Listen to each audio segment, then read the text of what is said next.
Hello everybody, I am Chemmeister LP, and today we want to go ahead and try something different as opposed to the Let's Plays we've been normally doing. So, I've seen the whole idea of tier lists trending as of late, and being the unoriginal guy that I am, I figured I'd go ahead and hop on this train of thought. Zelda is one of those series where I've been with it a long time, since I was probably 4, honestly. Uh, so over 20 years, as a matter of fact. And even though it's not my favorite video game series anymore, it's very close up there, and I have played just about every game and have, a piece of history to share with each title that I've played. Of course, I haven't played, the CDI games, but I don't think most people really credit those anyway. So, without further ado, let's go ahead and jump right into it. And before we start, let me go ahead and say this is going to be a very subjective tier list. I feel like, as a whole, for the most part, the Zelda series kind of rests on subjectivity, in the sense that a lot of games usually have their own clear strengths and weaknesses. There's not really usually a case where one game outshines another outside of creating a template for later games of that same series. And that usually, ends up being one of the earlier titles. Like, I feel like every game after Ocarina of Time, for instance, can usually be kind of like put into its own category of whether or not you consider it the best or not. It's all very subjective, so without further ado, let's stop rambling and begin. So, I'm just gonna go ahead and start by saying I'm surprised this is even in here in the first place, but I'm really not super huge on Hyrule Warriors. I'm sorry. Like, I know it's technically a spin-off game, but I just couldn't really get into the whole idea of hack and slashing enemies for the whole duration of the game. And I feel like once you've played through like 5 or 6 missions, you kind of see the same mission format over and over again, and I don't know, I just couldn't bring myself to finish it, and that's something I can rarely say for most other Zelda games, honestly. Like, it's there. That's all I can really say. Um, Speaking of the other Zelda game I never finished, uh, Triforce Heroes. Now, unlike Hyrule Warriors, this is kind of its own, like, definitive Zelda game. The problem with Triforce Heroes is that I feel like it's a game where you absolutely have to have 3 players on board, otherwise you're obviously just not going to get the best experience out of it, and really, it's not so much the core game. I feel like there's a lot there to have fun with, but the communication system is so bad, and because of how short-term the game ended up being, it's very difficult to come back and finish this without having to deal with the game's, like, either lackluster player base or the fact that, like, the communication system is horrible. And I can understand it kind of for a game like Splatoon, where, they're trying to keep the kids out of, like, lobbies so you're not hearing them squealing and cursing at every given moment in time. Somewhat, even though that has its own fair share of workarounds, but in a game like Triforce Heroes where you have to work together and cooperate to solve puzzles, and the fact that you have to deal with the fact that maybe 1 or 2 people might not actually end up getting that puzzle, and then you do, it's like, yeah, not fun. Still a pretty okay game. It's just brought down by its terrible interface, honestly. So, I don't know. Again, it's not really a game I ended up finishing. So, let's actually get into games I finished. Starting with what I truly feel like would be the bottom um, of the most bottom. This is not considering A Link to the Past, by the way. I'm only considering the fact that, Four Swords is part of this entry. And Four Swords is kind of like, it's a game that seems kind of novel at first. You have randomized dungeons, and unlike Triforce Heroes, you're actually able to communicate with your friends mostly because you can only really play this locally. Even though the setup for it is kind of wonky, uh, given if you don't, get the DS remake on the time it was available, which I don't think it exists anymore at the time of this video. But honestly, it's like you play through it once. The game's really short. Like, you'll probably beat it in like 2 hours if you know what you're doing. And then, like, I feel like you've kind of seen it all, really. Like, it's really short, it's really novel. There's not really a whole lot to say about it, if I had to be frank. So, alright, time to piss some people off. We're gonna go ahead and throw Spirit Tracks right here.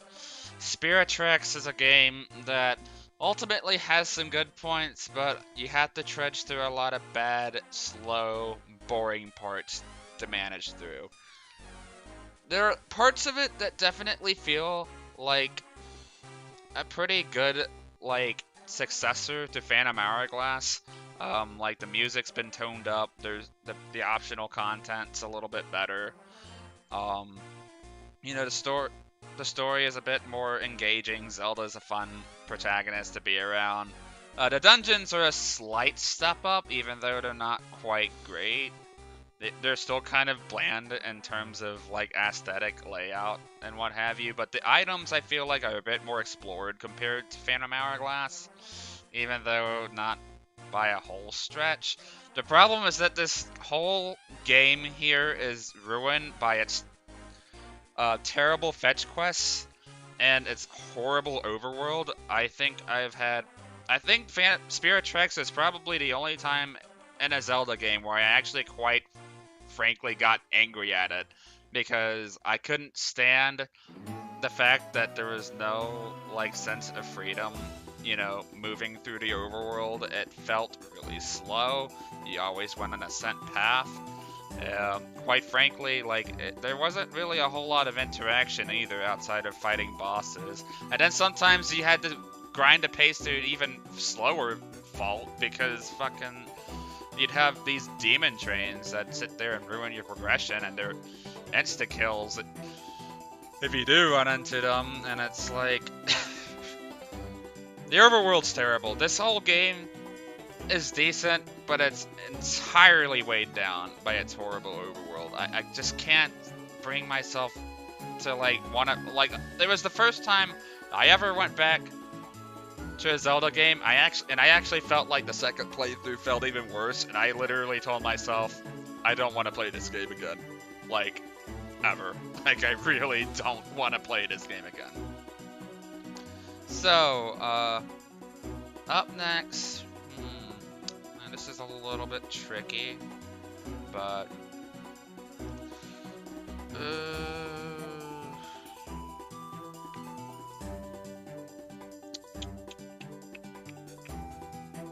I think I'm gonna go ahead and go with the original Zelda. The original Zelda, primarily because, like, I still kind of like the game. I think this is the first game in the tier list where I can truly say I like the game. I don't truly dislike it, like how I feel towards Spirit Tracks.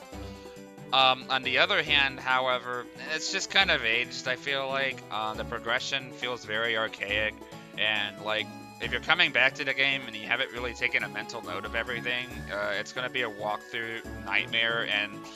And generally speaking, if I have to pull out a walkthrough just to understand the game, like, I can understand if I have to pull it out maybe once or twice, but, like, if I have to do that for most of the game, and then it kind of pulls me out of the experience. But at the end of the day, even finding something on your own terms, and even if, like, the secret leading up to it doesn't make any sense, like you burned this random fucking bush out of nowhere or something, the suspense is definitely there. Like, the feeling of progression is definitely there. I love it. It's one of the few good things I like about Zelda. And on a guilty pleasure note, I do like tearing the game apart.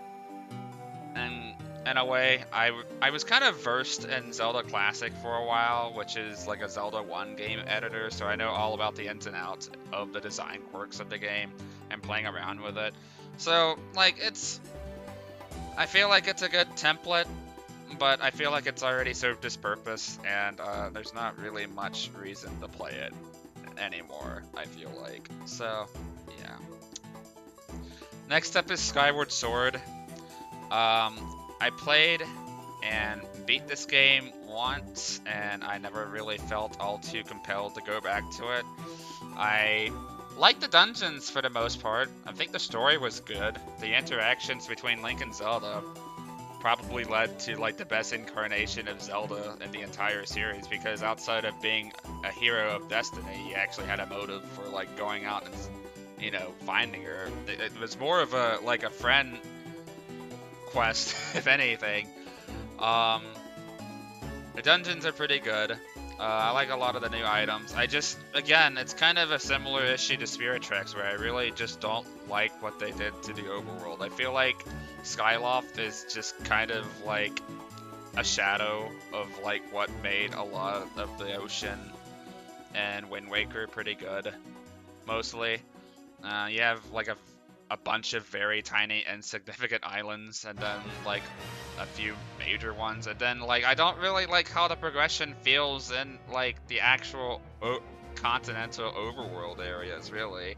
Like, I like being able to like, you know, explore and have the freedom to like move around in a field, find secrets, and you know, things of that nature. But when you're kind of taking like the overworld areas and, you know, making dungeons out of them, and then you have another dungeon out of it, it's like Skyward Sword's world just doesn't feel all that fun to go through. That, and there's just copious amounts of hand-holding, and that really bogs down the pace to a grinding halt.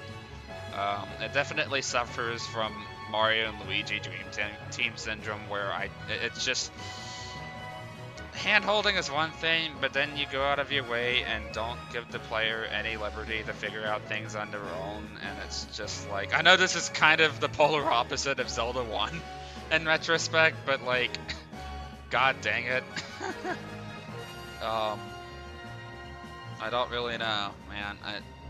Skyward Sword is a game I really wanted to like, but it's a bit too cumbersome for me to go through, and there's just not much leeway for me not only having time to go through the main quest. There's just, it just feels like Skyward Sword's biggest problem is that there's not like a good balance between the main quest and optional content. All the optional content's kind of stuck on Skyward and Skytown, but like, and Majora's Mask kind of did the same thing too, where it had like Clocktown as a central hub area, but like, the problem is that everything's in Skytown, almost everything.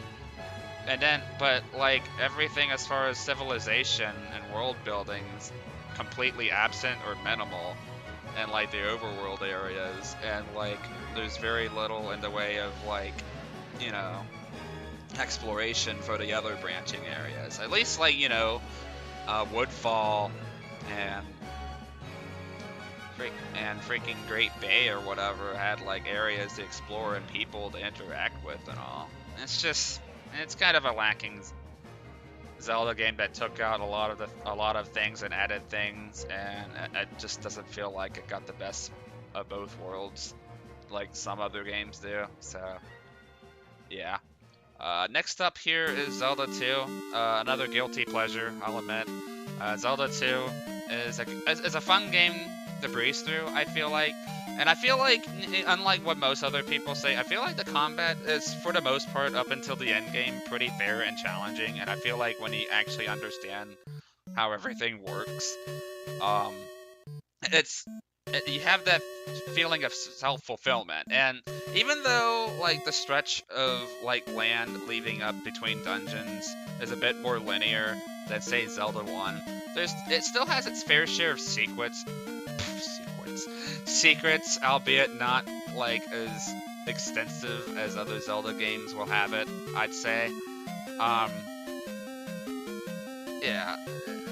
Even though it's a bit more linear, it definitely still has that good feeling of figuring out where to go, and you have very useful NPCs.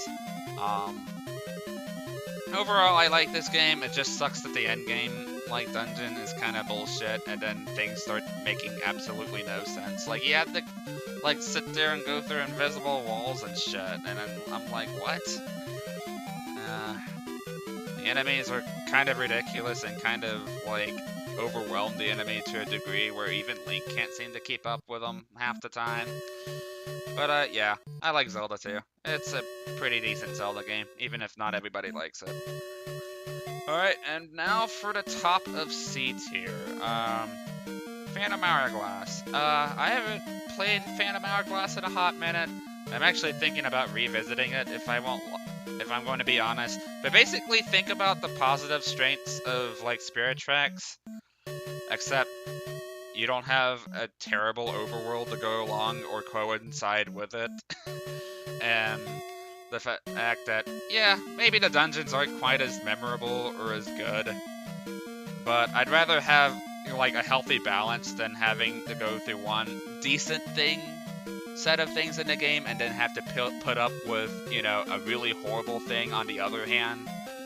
I don't know. I just feel like the strengths and weaknesses are a bit more balanced. Can't say I'm a big fan of the Temple of the Ocean King though. Since you're having to sit there and retrace floors over and over again. But I don't know. I know some people kind of like it. It just wasn't for me personally. I didn't really like the idea of having to go back to redo things, even if you did have like shortcuts and what have you. It was like, it was when you had to do, like, it's okay if you do it like once or twice, but when you're doing it like, I don't know, 8 or so times in the game, I think it's a bit overkill, but that's just me. Alright, let's go ahead and jump into B tier. So this is, in my opinion, the best of the multiplayer Zelda games, without a doubt.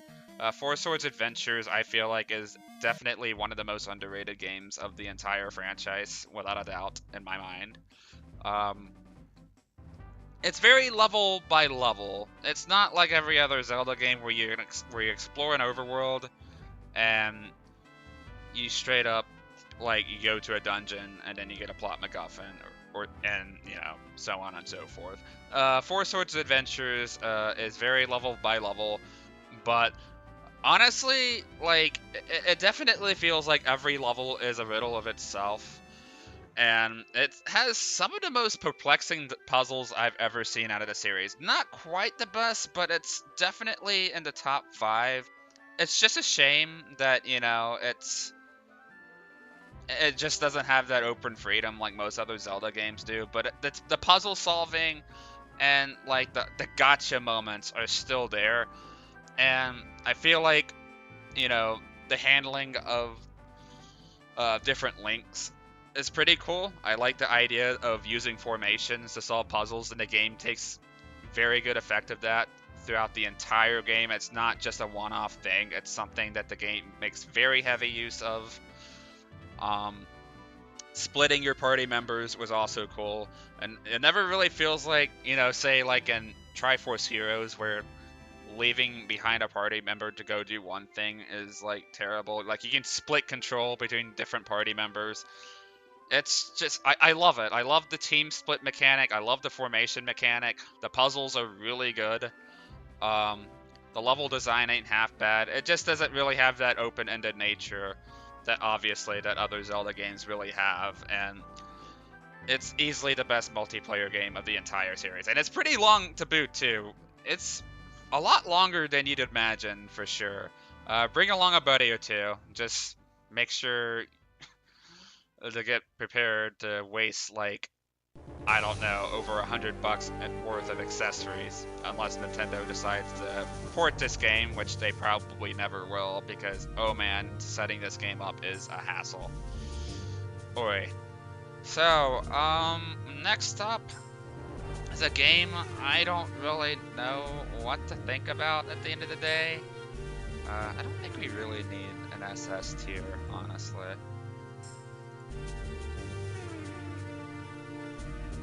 Alright. S, A, B, C. Okay. Minish Cap is...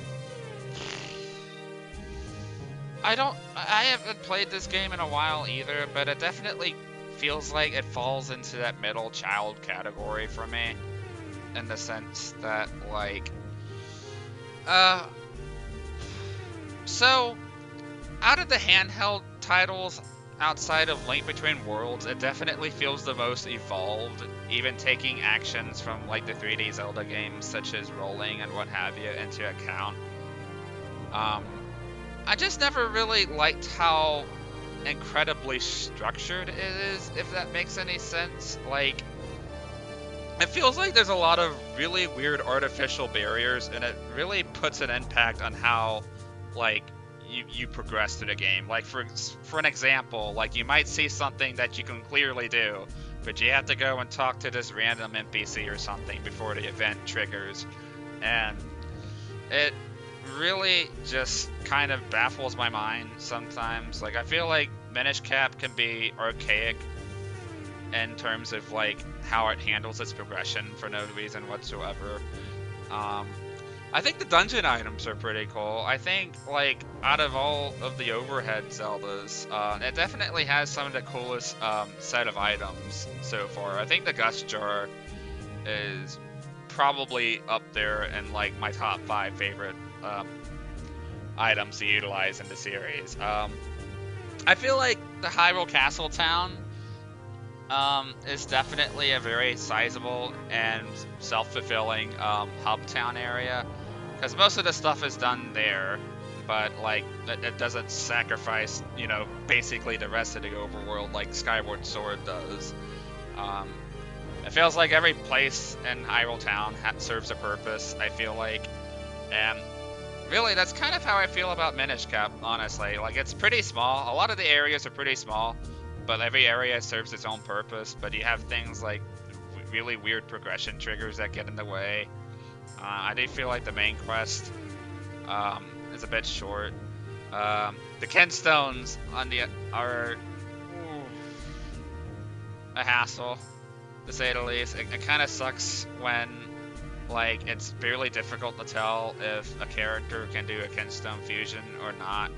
Sometimes they don't even spawn a bubble, and then sometimes you don't even have the Kenstone piece, and then it's really hard to make a mental note of it later. And then sometimes you get the fusion, and then you, like, the Kenstone fusion quest just poses all sorts of problems. I feel like, where it just kind of feels like this unnecessary reason to, like, spawn side quests, when in reality I feel like something like that should have been done more naturally, you know? Alright, so time to piss off even more. Okay, you know what? Nah, not quite yet. Link's Awakening is up next on our list, and Link's Awakening is a very solid game throughout, I feel like. It definitely has that essence of pick up and play compared to most other Zelda titles. It feels a lot like a miniature Link to the Past now that I feel like it. Like, you know, it's like, it's basic, but not too basic. But, like, it just feels accessible enough to just pick up and play, like Link to the Past does. Albeit not without, like, the same kind of level of, you know, versatility that Link to the Past has, obviously, or complexity for that matter. I like the concept of the world technically being a dream. I mean, I would say that's a spoiler, but, like, I'm pretty sure everybody who's, you know, played a Zelda game up until this point would know about it by now. I just don't feel like the story feels, like, fully fleshed out, because at the end of the day, like, there's only really one character that the game connects you with in order to, like, you know, feel kind of oppressed against the fact that you're basically deleting an island from existence. Which, you know, in that aspect, that does its job well. I like the idea that you, like, you know, is it right to be deleting an island from existence? Or should we leave the island in existence? It's like, it's the kind of game that, like, leaves your head with all sorts of questions about, like, whether or not what you're doing is right by the end of the day, but you go and do it anyhow. And I don't know. It kind of reminds me of Terra Enigma in the sense that like it's the kind of game that leaves you with a lot of questions about like your choices at the end of the day. And I really like stories like that. I just feel like if it would have fleshed out its people a little bit better, then I feel like the story would have been like about a lot more meaningful at the end of the end of the long run. That's for sure. Twilight Princess. So we're putting this at the very middle of the tier list here, and that is a very gutsy thing for me to say. I will not lie, especially having Let's Played the game myself a very long time ago. So why is Twilight Princess in the middle of the tier list, the very middle of the tier list? So there's a lot of really good things I can tell you. But one thing for sure, I think Twilight Princess has, bar none, the best dungeon design out of any 3D Zelda game there is today. The City in the Sky, Arbiter's Grounds, all are just magnificent highlights, I feel. The problem is, I feel like, there's two things I feel like. I feel like the tone just of the game feels a bit too exaggerated at times. Especially when you have an art style that sometimes kind of conflicts with it. It tries to be dark, but it doesn't quite do it as well as Majora's Mask does, where it seems a bit more convincing. Does that make any sense at all? Even though I do think, all things considered, it has the best support character by far. I love Midna. Everything about Midna is amazing. I wish we had more support characters like Midna because Fi just wasn't really a good substitute by the next Zelda game whatsoever. And I also just don't like how like the game leaves you with very little to do in the first half of the game. All right, so it's arguably got one of the worst prologues I've seen in a video game, where I can understand they're trying to set up a world and set up like the kind of environment of which Link lives in to kind of get familiar with and to see like what he does in his everyday life. I get that. I just think like most of it is kind of like overridden with tutorials, and it's a bit too long for my liking without a whole lot of like overworld or optional content to branch out to. And I really don't feel like the game really opens up to be as truly great as it is until after you get the Fused Shadows, it feels like. I just feel like there's just so much locked off in the first half of the game that it leaves you with very little to do. And and because of that, the game kind of forces its strength onto like the main quest. And even like the main quest progression can be kind of slow. Look at the Tears of Light, for example. It's a game that definitely has what I feel like the most polish out of every 3D Zelda game, I won't lie. Despite the fact that, yeah, it definitely has a few underutilized dungeon items here and there that don't see much use outside of its respective dungeon, and even just dungeon overall, looking at U-Spinner. But overall, I feel like content-wise, like if you're not looking at Breath of the Wild, Twilight Princess just has a lot to offer, I feel like. And so like it's definitely a game with some really high highs and some kind of baffling lows, if that makes any sense. So yeah, it's very hard for me to like sit on a final decision on where I sit with like, you know, Twilight Princess. But unlike, you know, Spirit Tracks, I don't feel like the lows are like terrible enough to bring the whole game down. I just kind of feel like they're there, but sometimes the game could just be better off without them, you know? Alright, time for the nostalgia pick. So we got Zelda Ocarina of Time. Zelda Ocarina of Time is the game that definitely made me a Zelda fan, and I will admit it is kind of a biased pick for me. But yeah, I just feel like it set a really good template for the rest of the series. And I feel like it definitely has some of the most balanced strengths. It's got a good epic quest. The dungeons are pretty good, though not quite nearly as fleshed out as say like, you know, Majora's Mask or Twilight Princess are in retrospect. But on the other hand, like outside of like a few things, like the trading sequence and all, like I don't feel like there's a whole lot to dislike about Ocarina of Time either. Like, it definitely feels like the most balanced entry, if that makes any sense. I like it a lot. Um, it set a good template for the later Zelda games. I just don't feel like, in retrospect, it aged as well as some of its other contemporaries, but it's still like a fun game for me to play through to the end. It's a game that, for some reason, despite me playing at the age of 6, I still don't usually get bored of it all that often. It's just a pretty well-crafted game. What can I really say, honestly? Alright, now let's jump on into A tier. A tier, we're gonna start off with Oracle of Seasons, and yeah, while I did say Four Swords Adventures was probably one of the most underrated titles, I feel like the Oracle games, and I'm not putting Ages and Seasons together, like, those games definitely feel like they have their own strengths and weaknesses where I feel like, you know, they deserve like a section of their own. Seasons is definitely my less preferred, mostly because I'm a guy who's, you know, a killer for puzzles.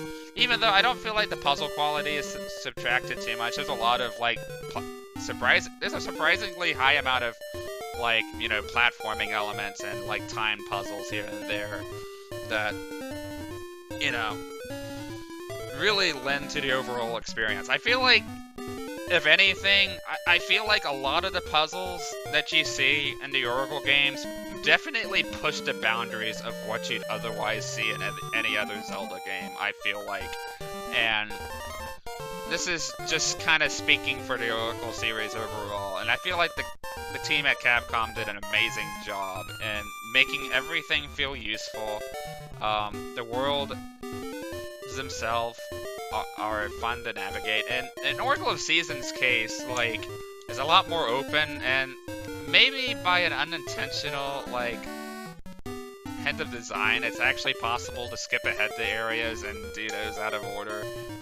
Though, I feel like the big reason that I prefer Ages, obviously, are mostly three things. One, I don't find Holodrum's overworld nearly as, like, compelling. I feel like Holodrum's overworld is a lot bigger, but I feel like a lot of that feels like empty space in comparison to Labrina, where in Labrina's case it's about almost like half the size, but it feels like it almost feels like there's every space of the overworld map serves a purpose. And another thing too is that I feel like the story is kind of uneventful as well. I know that's kind of funny to say of a Zelda game, but it really is a token, get the plot MacGuffins and save, like, the deity at the end of the day.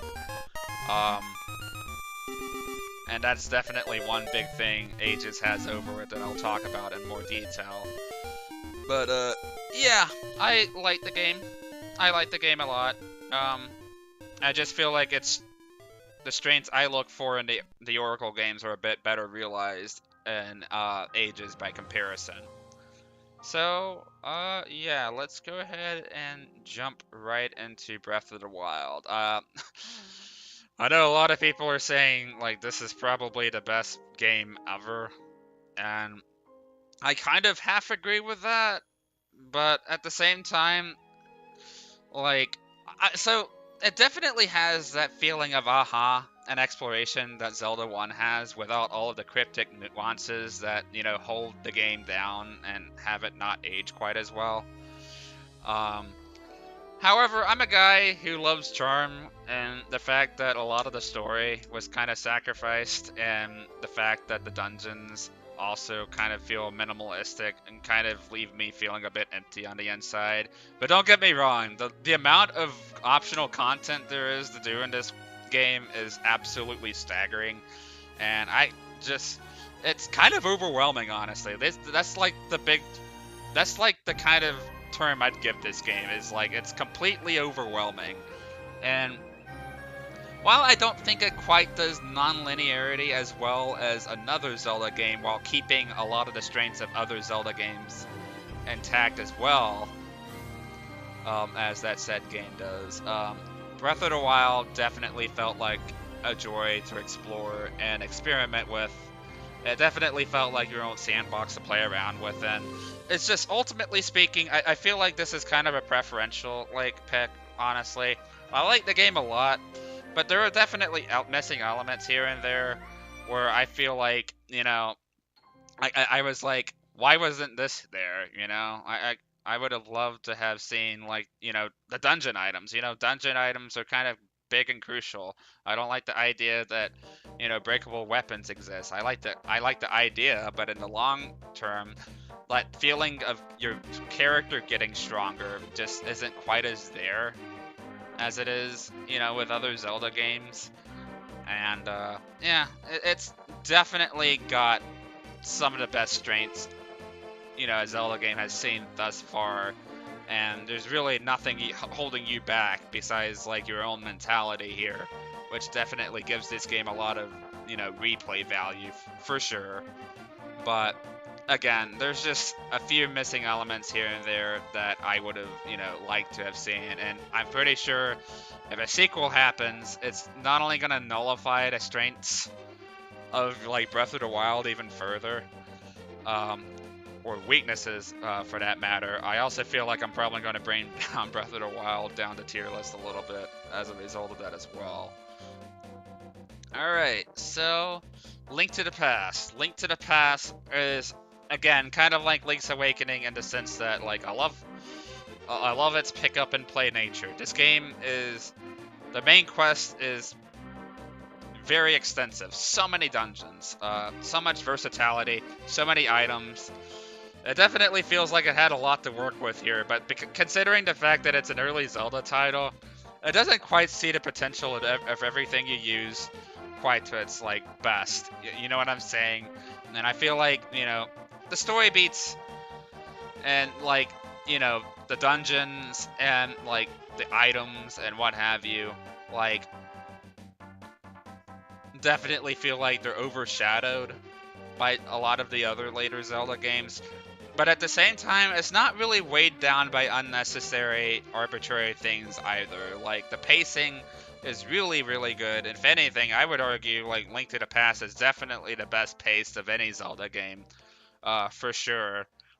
Um, yeah, it definitely feels like Ocarina of Time in that extent, except to, like, an even lesser extent, because you're not having to deal with an aged, engine.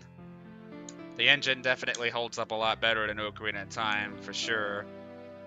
Yeah, this is a game I just like to pick up and play, and then feel good by the end of it all.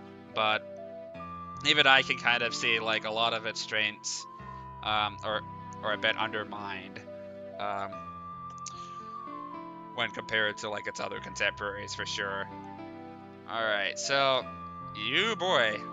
We're rating Oracle of Ages pretty high, and I won't lie, a lot of this is kind of coming from nostalgia. This was like the third Zelda game I played after all, like the first being Zelda 2 and the second being Ocarina of Time, which made me a fan. Goddamn, I love Oracle of Ages. It definitely takes a lot of what I loved about Seasons, and even like some of the minimalistic things, and just makes it feel even better. Like, I feel like the whole idea of the light and dark world that was present in Link to the Past, that didn't feel quite as fully explored. This is probably the best game I feel like in the entire series to make use of that mechanic, and it just feels so satisfying to like be able to like figure. And that's the thing. Oracle of Ages definitely feels like it has arguably the best puzzles of the entire series, by far. I don't think any other game really has it beat, and the self-fulfillment you get from solving those puzzles goes beyond what I look for in any other Zelda game, that's for certain. I love Oracle of Ages to pieces. I even like the narrative too. The villain, even though she's not quite as present to the same degree as like Ganondorf is, for example, um, she definitely leaves quite an impact on the game world for sure. And the fact that it kind of feels like an ongoing, like, episodic narrative, like things don't just end like once you get all the essences, or once you say Nehru, like there's still things that are going in motion, and everything. It kind of feels like an episodic game where everything in the world is going in motion, and I love the world. It definitely feels like the perfect sizable world, and the transitioning between the two feels completely self-fulfilling and really well executed.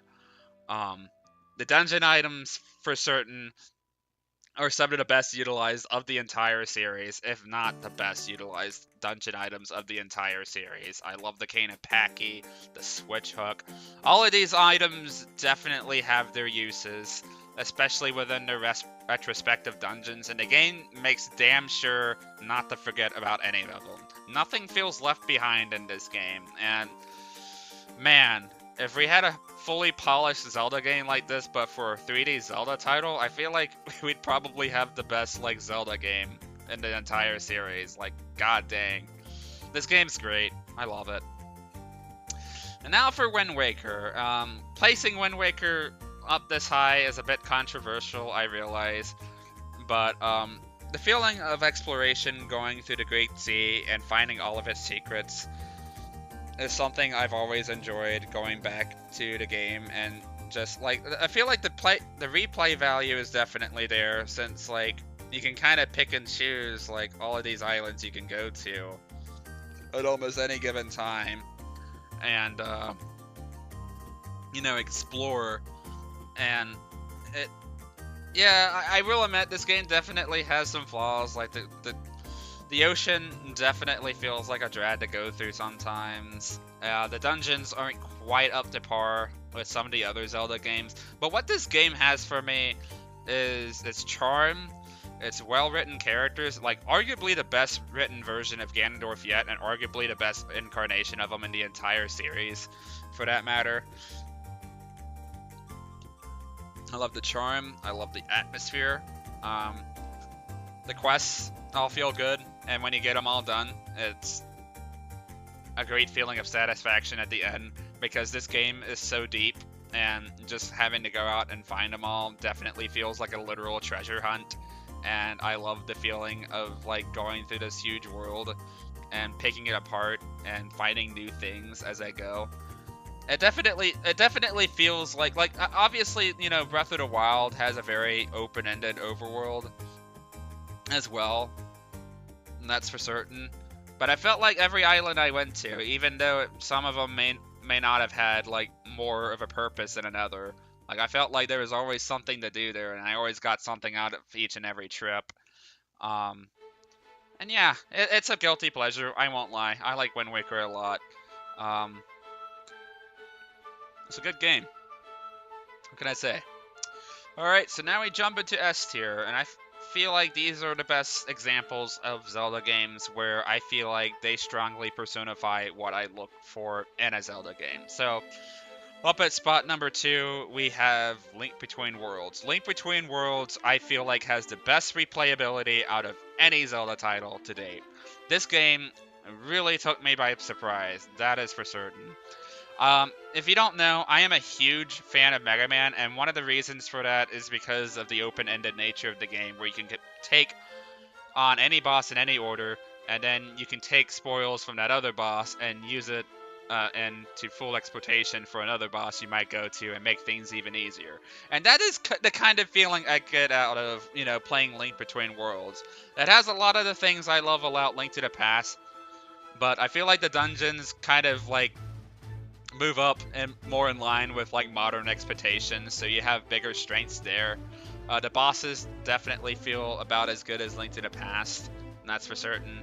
I love the idea of the rental system, where like every item there basically serves a purpose, and either being used for a full dungeon or just overall just using it for overworld puzzles. And the fact that you can kind of control the pace of which you go at for dungeons and overworld exploration, just to figure out like, do I want to get the blue tunic from the swamp dungeon, or do I want to get the sword upgrade from the dark temple? That's the kind of thing I look for when I replay games, because I love the idea that you can change your route for every playthrough, and it makes Link Between Worlds even more of a joy to go through. I also feel like it's most notably the best controlling game of the entire series. Like, it takes everything from the overhauled Zeldas, but also gives it the kind of smooth control that you'd expect from a 3D Zelda game, where it feels like you have such amazing control over the directions of where you can put Link and swing his blade or throw his items and stuff of that nature. It definitely feels like the most versatile Link in the series, that's for sure. And Link from Wind Waker also kind of had that as well, with like the weapon pickups and like the idling and what have you, and the crawling. That was another thing I liked about Wind Waker as well a lot, that other Zelda games kind of lacked, that I didn't mention and kind of forgot about. But there you go. I love versatility in my video games. That's why I love games like Link to the Past and Wind Waker and Link Between Worlds a lot.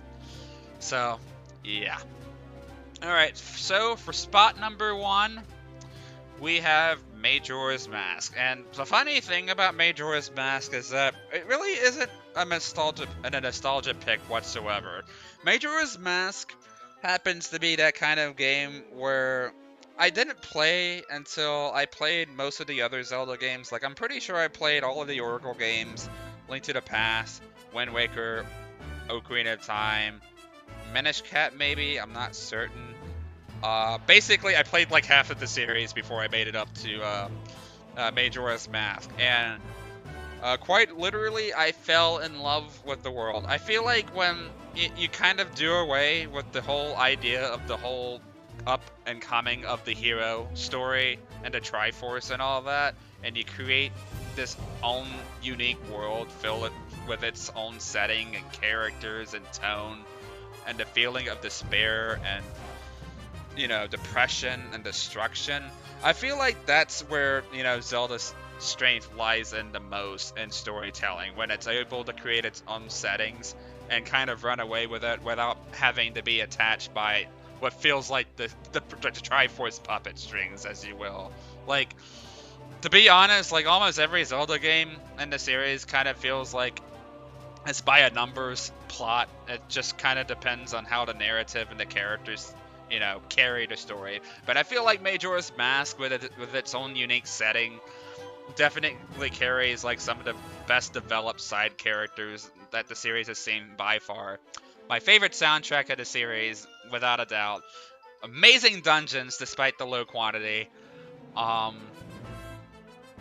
Even though the dungeon items aren't quite as, amazing as some of the other Zelda games we've covered, but you have things like the transformation masks to make up for it, which provides its own level of versatility that you don't really see in any other Zelda game, where it's like you put on like the Zora mask, and all of a sudden you have access to like iron boots, boomerangs, and like high-speed swimming all at once, and like the magic barrier. It's like, it's crazy how these transformation masks give you all these levels of versatility without having to like force limitations onto the player too much, like with Wolf Link and Twilight Princess, for example, where it really just didn't feel like Wolf Link could do a whole lot of anything. Talking to NPCs and all that important stuff, although Link can do, in comparison. But yeah, I love the atmosphere of this game. I'm a guy who's a sucker for atmosphere.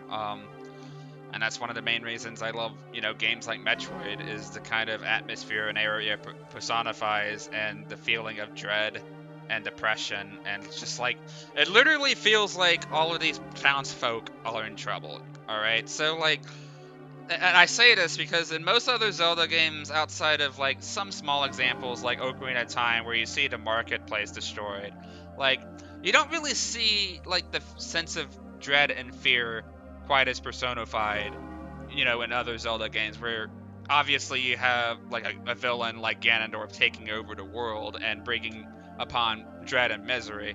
I just don't think all of that is personified quite as well as in, Majora's Mask, for example, where it really feels like this world is in trouble, and By the end of it all, I feel like you feel like more of a hero here than in any other Zelda game. That's for certain. The side quests are amazing, not only for the purposes of character development, but also the rewards you might reap from them. Um, yeah, like after a lot of careful consideration, I think I've officially come to terms with considering Majora's Mask as my favorite title in the series, without a question in my mind. So yeah, that was my tier list video of the Zelda series as a whole. Let me know what you guys think of my very interesting opinions compared to most other people, and let me know if you want to see more things like this. So see you guys around.